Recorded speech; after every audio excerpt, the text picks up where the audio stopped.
Damas y caballeros, bienvenidos a un nuevo video. En la Biblia se repite en muchos textos la importancia de conocer a Dios y de crecer espiritualmente.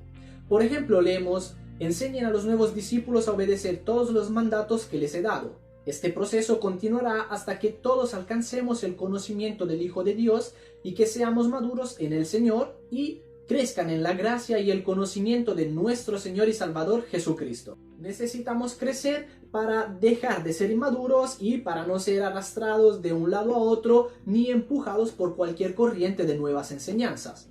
Es muy importante no dejarnos llevar por personas que intentan engañarnos con mentiras tan hábiles que parezcan la verdad. Debido a esto, hoy analizaremos el primero de una serie de argumentos a través de los cuales profundizaremos sobre la fe y principios muy importantes para la vida cristiana. Hoy en concreto vamos a hablar sobre el significado de la cruz y por qué nuestra fe se fundamenta en Jesús y no en otra persona. Seguramente habrás escuchado la antigua frase ojo por ojo y diente por diente. Esta frase fue acuñada por Dios en la ley que dio a Israel y está estrictamente relacionada con la necesidad que teníamos de la cruz. Frecuentemente se malentiende y se piensa que significa: si te han ocasionado un daño, tienes que ocasionarle un daño del mismo modo. Si la sacamos de su contexto, entonces podríamos pensar que este es el sentido correcto y que es esa excepción que nos permite vengarnos. Sin embargo, el significado verdadero es otro. A través de esta frase, Dios estaba poniendo la base para la demostración de su amor, puesto que su significado correcto es que cuando alguien te causa un daño, deberías perdonarle misericordiosamente por amor. No obstante, si tu intención no es mostrar misericordia sino justicia, entonces el castigo, retribución o condena que le aplicarás tiene que ser equivalente. Es decir, no podrá ser más severo de lo que te hicieron. De modo que, si alguien te roba el coche, por ejemplo, no puedes matarle o quedarte con su casa, sino que como máximo puedes hacer que te reembolse por el valor del coche, aunque si no es necesario, si no quieres, y podrías pedirle algo que valga menos o si lo prefieres nada. Todo esto se debe a que cada uno tiene que pagar por sus crímenes o pecados. Pecar significa violar la ley de Dios y vivir como si Él no existiera. Y a lo largo de las Escrituras nos encontramos con diferentes palabras para lo que entendemos como pecado, como iniquidad, maldad, transgresión y etc. La definición del concepto teológico del pecado tiene que ver con el rechazo del principio mismo de la ley y de la voluntad de Dios. El pecado no es una infracción de la ley, sino el rechazo de la voluntad de Dios y la disposición mental que lleva al individuo a hacer su propia voluntad en oposición a la de Dios. Esta es la distinción que hay entre pecado y transgresión, siendo esta última la infracción de un mandato conocido.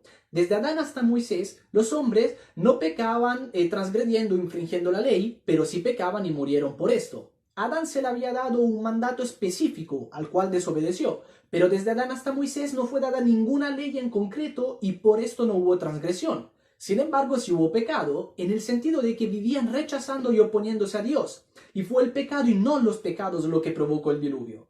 Esta distinción es la que está involucrada en Romanos 4:15, o sea, que la ley siempre trae castigo para los que la desobedecen y que la única forma de no infringir la ley es no tener ninguna ley. De modo que puede haber pecado, pero no necesariamente pecados. Y por esto Pablo dijo que los gentiles serán destruidos por el hecho de pecar, aunque si nunca tuvieron la ley escrita de Dios. Y los judíos, quienes sí tienen la ley de Dios, serán juzgados por esa ley porque no la obedecen. Así que vemos que el pecado es una condición en la que nos encontramos como seres humanos descendientes de Adán, mientras que pecamos cuando infringimos la ley divina. Esta ley fue dada para hacernos entender que somos pecadores por naturaleza, es decir, que oponernos a Dios se nos da bien. Al inicio, hemos dicho que cada uno debería pagar por sus pecados debido al artículo de la ley divina que estipula el ojo por ojo y diente por diente. Por tanto, tanto nuestra condición de pecadores como nuestros crímenes o infracciones contra la ley nos hacen merecedores de la condena divina, la cual sería la cadena perpetua en la cárcel divina de máxima seguridad, o en otras palabras, de la eternidad en el infierno, puesto que, así como la única manera de pagar por los crímenes máximos en contra de nuestra ley civil es la cadena perpetua en la cárcel o la pena capital, o sea, morir, también la única manera de pagar por nuestros crímenes máximos en contra de la ley de Dios es pagar con nuestra vida. Ojo por ojo y diente por diente, dijo Dios. lo que significa, has cometido los crímenes más graves, entonces la pena será la más grave, es decir, la pena justa por tus crímenes y por tu condición de pecador. Sin embargo, Dios ama a sus criaturas, ama a las personas, por lo que decidió demostrarnos la aplicación correcta del ojo por ojo y diente por diente, siendo misericordioso con nosotros. Por este motivo, el Dios Trino se dio a conocer a través del plan salvación y redención. El Padre envió al Hijo, a quien conocemos como Jesucristo, para que tomara nuestro lugar legalmente, y el Hijo envió al Espíritu Santo, para que el plan salvación y redención pueda ejecutarse en la vida de las personas. La justicia divina tenía que ser satisfecha, recordemos, ojo por ojo y diente por diente, lo que se convirtió en una persona por una persona, una vida por una vida. Y es ahí, en la cruz, donde vemos el acto heroico más grande de todos los tiempos. Nuestro superhéroe sacrificó voluntariamente su vida en la batalla para salvar a la humanidad. Podemos ver la representación de esto en las películas de Marvel y DC, por ejemplo, donde hay un superhéroe que al final tiene que sacrificar su vida para vencer la batalla, solo que lo que hizo Jesús fue real. Y para los que tienen dudas, hay evidencias lógicas, médicas, históricas de la existencia, muerte y resurrección de Jesucristo, evidencias que ya hemos expuesto y que dejaremos en la descripción para que puedas verlas. Por lo tanto, en términos teológicos, la cruz significa salvación y redención de la condena eterna del infierno y del poder del pecado sobre nuestra vida. Esta salvación no es gratis, sino que es invaluable, puesto que a Jesús le costó la vida y que nosotros jamás hubiéramos ni podremos remunerarle o recompensarle por lo que hizo.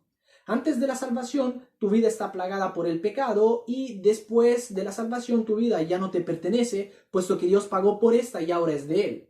La salvación es un paquete completo y de por vida que incluye perdón, justificación, nuevo nacimiento, santificación y glorificación. Dios perdona todos tus pecados, pasados, presentes y futuros, o sea, pone todas tus deudas en su cuenta, saldando así tu cuenta en rojo. Te justifica, lo que significa que te hace justo para que puedas utilizar los beneficios que se bonificaron en tu cuenta después de que Él extinguió tus deudas. Te hace nacer de nuevo, o sea, te da nueva vida, vida eterna, para que puedas unirte a tu familia espiritual y entrar en el reino de Dios. Te santifica, lo que significa que Él mismo te aparta para que puedas vivir una vida que a Él le agrade y que se opone al pecado, puesto que Él mismo te da el deseo y el poder de vencer el pecado todos los días y de agradarle a Él. Es decir, que si tú quieres, puedes decir no al pecado y sí a la santidad, la cual abarca pensamientos, deseos, palabras y acciones. Y por último te glorifica, o mejor dicho, te glorificará, puesto que esto tiene que ver con el nuevo cuerpo que recibirás en la resurrección o el arrebatamiento, dependiendo de si estés vivo el día en que Jesús arrebatará a su iglesia o no. Este es el significado de la cruz, y debido a esto nuestra fe se fundamenta en Jesucristo. ¿Por qué no seguimos o amamos a otro Dios o a otro maestro religioso filosófico? Porque solo Jesús demostró que nos ama y que se preocupa por nosotros, y porque solo Jesús demostró ser Dios resucitando después de haber estado muerto. Si Jesús no hubiera resucitado, su sacrificio no hubiera servido de nada. Así como un contrato, un cheque, aún rellenados, no sirven de nada sin una firma. La resurrección de Jesús es el sello y la firma que demuestra que Jesús es Dios, el Salvador, y que todo lo que Él enseñó es la verdad absoluta. Por tanto, así como Dios me dijo que te diga, si nunca has puesto tu fe en Jesús y ahora te das cuenta de cuánto te ama y de cuánto lo necesitas, hoy es el día de tu salvación. Admite ser pecador y confiesa tus pecados. Cree en la identidad divina de Jesús, confía en Él y recíbelo en tu vida, haciendo de Él tu Rey y tu Dios. Y si ya eres cristiano, cuando peques, no te vueles la cabeza a ti mismo pensando que Dios te ha abandonado o que ha dejado de amarte, porque cuando pagó por ti en la cruz, ya sabía que aún siendo su hijo le fallarías, pero no le importó, y su amor por ti no cambiará nunca. Por lo que cuando caigas, no creas que te dejará solo, porque Él estará ahí para levantarte y para restaurarte, puesto que donde abunda el pecado, sobreabunda la gracia. Esta no es una excusa para pecar, pero sí una verdad que debes siempre recordar. Que Dios te bendiga.